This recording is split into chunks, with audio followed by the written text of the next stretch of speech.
Hello everyone and welcome to the next session in our Field Fisher Get Data Protection Fit Series 2022. This session is all about how to make a notification to the ICO. My name's Natalie Barnfield. I'm a director in the Field Fisher data team based in London, and I'm joined today by Kirsten Whitfield, also a director in the team, and Imogen Boffin, a trainee solicitor in the team.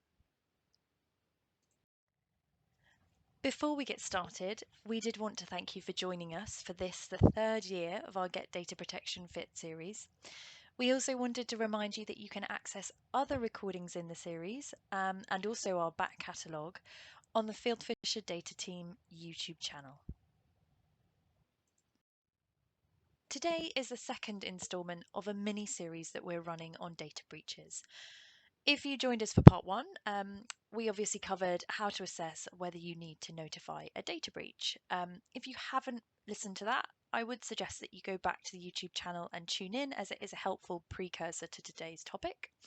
Today, we will be covering how to make a notification to the ICO, and do stay tuned for part three, when we'll be covering how you complete your data breach register. And as you can see on the slide, we also cover other awesome topics as part of the 2022 series, again, which you can find on our YouTube channel.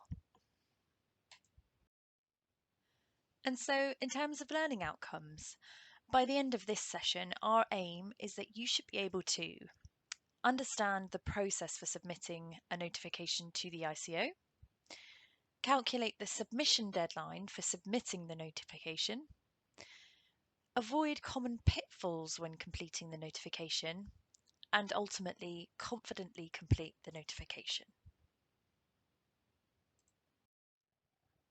And just by way of recap of part one, given that this is part of a mini series, in part one we explained how to assess whether to notify a data breach. So we covered first the different thresholds for reporting a data breach, both to the ICO and to data subjects. And just by way of reminder, you're required to notify the ICO broadly unless the breach is unlikely to result in a risk to data subjects. And the second test is that you're required to report the breach to data subjects if there's likely to be a high risk to them. We also covered the relevant factors to consider when you're assessing that risk. So just by way of reminder there's lots of factors, but it includes things like potential harm to data subjects, both in material and non-material terms. We also explained that you have to think about not just the potential harm, but the likelihood of that risk arising and the severity of that risk arising. We covered how you might develop a methodology to assess risk consistently, and how it's sensible to try and develop that methodology before the point at which you need to deploy it.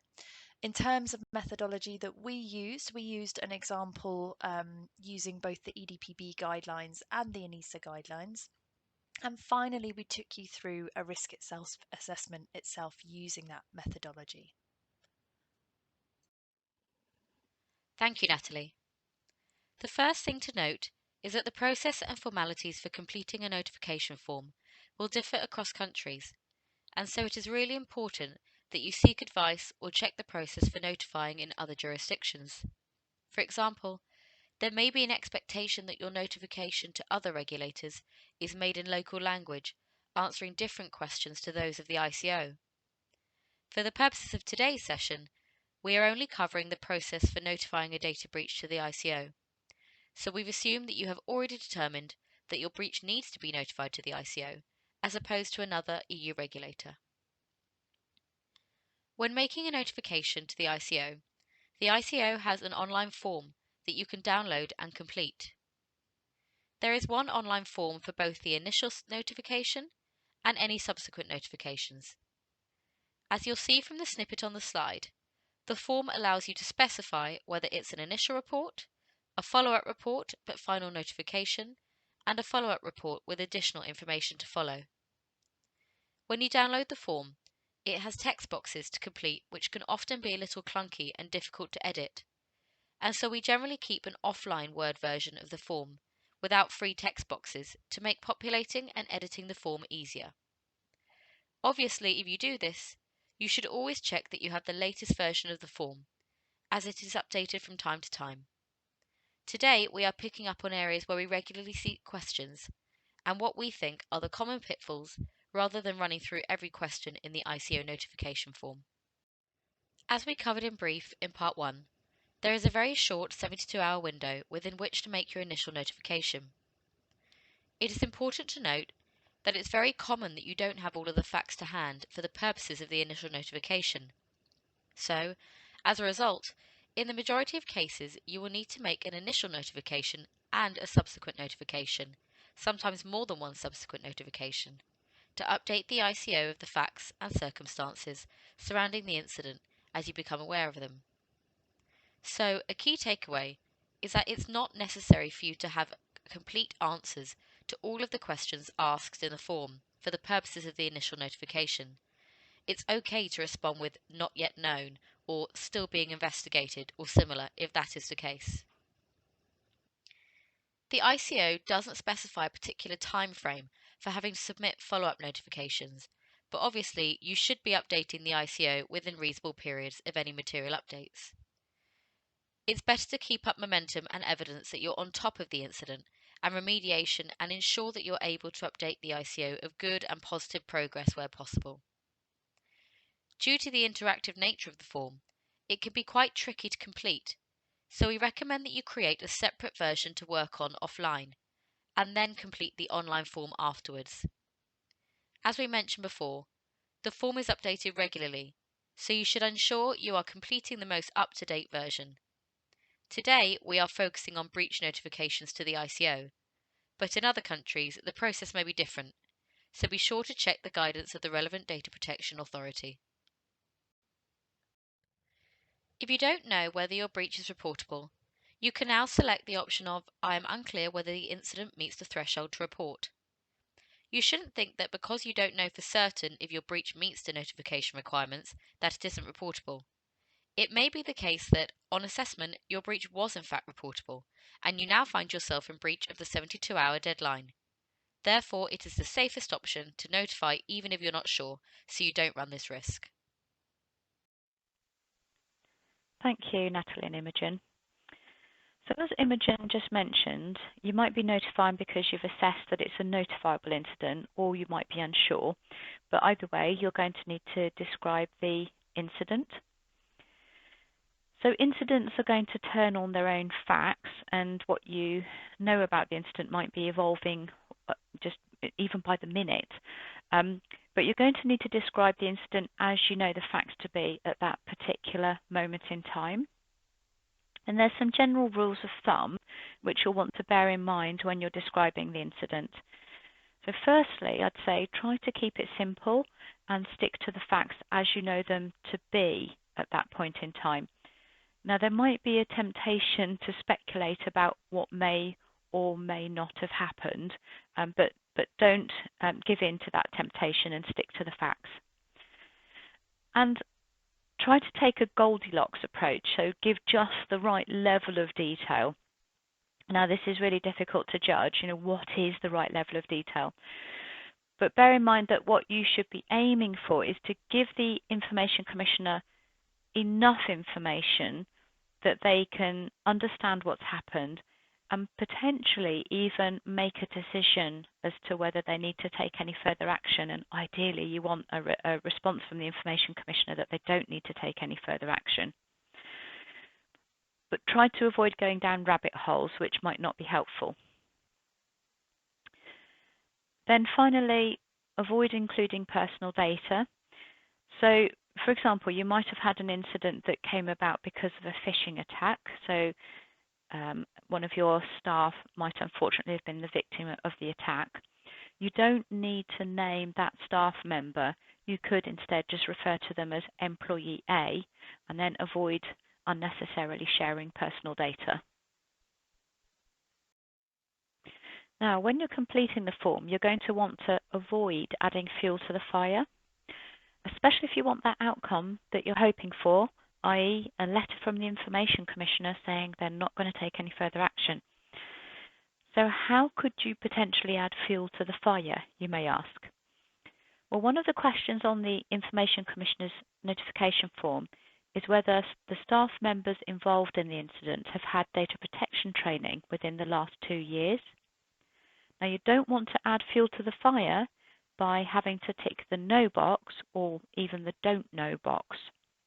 Ideally, what you want is a yes tick, and in the description about the training, it would be great if you could say it's annual training that takes place, it's monitored, so you're checking that people are actually taking the training, and perhaps even they're required to take a test.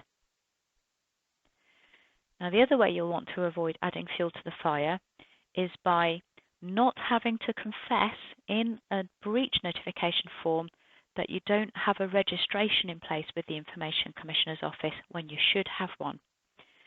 Now, sometimes it can be difficult to figure out whether you need a registration or whether you fall within the exemptions.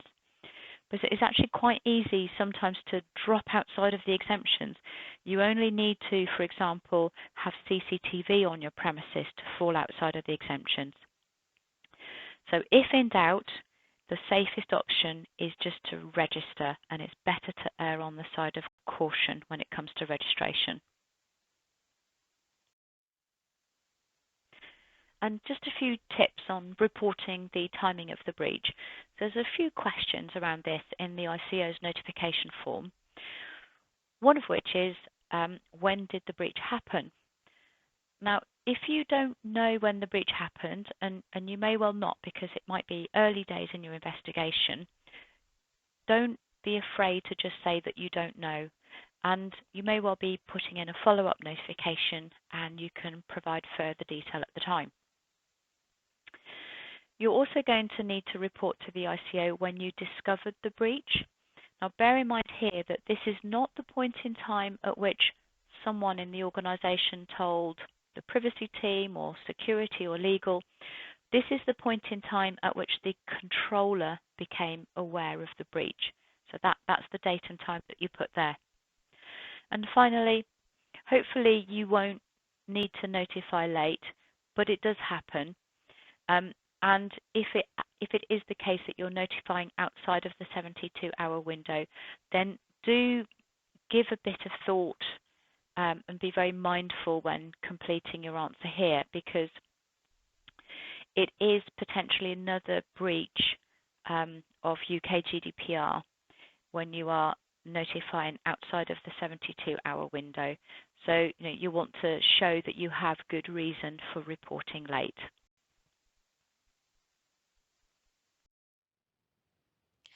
So once you've finalised and are happy with the content of your notification to the ICO, you then need to go about submitting that notification to the ICO. In terms of where to find information about how to do this, the ICO obviously has a section of its website which explains very clearly how you go about doing this. We would suggest that, of course, you check the ICO's website in case there are any updates, but the current process that we would certainly recommend is that you email your notification form to the ICO. They have provided an email address for you to use for that purpose, which is icocasework@ico.org.uk. They do ask that within the header you clearly label the subject matter as personal data breach notification, and that's of course to help them triage the matter internally and recognise it as being more urgent than perhaps other queries. We recommend sending the attachment as a PDF, of course, to fix your notification in time. We also recommend including within the header not just personal data breach notification, but confidential and privileged. We'll cover the relevance of confidential on the upcoming slide. Now, in terms of any follow-up notifications that you may make to the ICO, and that's of course because within the initial 72-hour window, it's very unlikely that you'll have all of the facts available about the nature and circumstances of the breach. And so the expectation will be that you make a subsequent follow-up notification to the ICO. In terms of how to do that, the expectation is that you reply to the ICO email that you receive in acknowledgement of your initial notification, and you ensure that you include the include the case number that's included within the email that's sent to you. Generally speaking, you're also advised to keep the subject line as it is, so it just helps the ICO triage and triage the follow-up notification and associate it to the initial notification that you've made. Finally, and perhaps this is quite an obvious point, but we of course do recommend that you keep the acknowledgement emails you receive from the ICO along with any other correspondence that you receive from the ICO in relation to the incident. A related topic that we wanted to cover is one that we often get questions about in the context of making notifications to the ICO.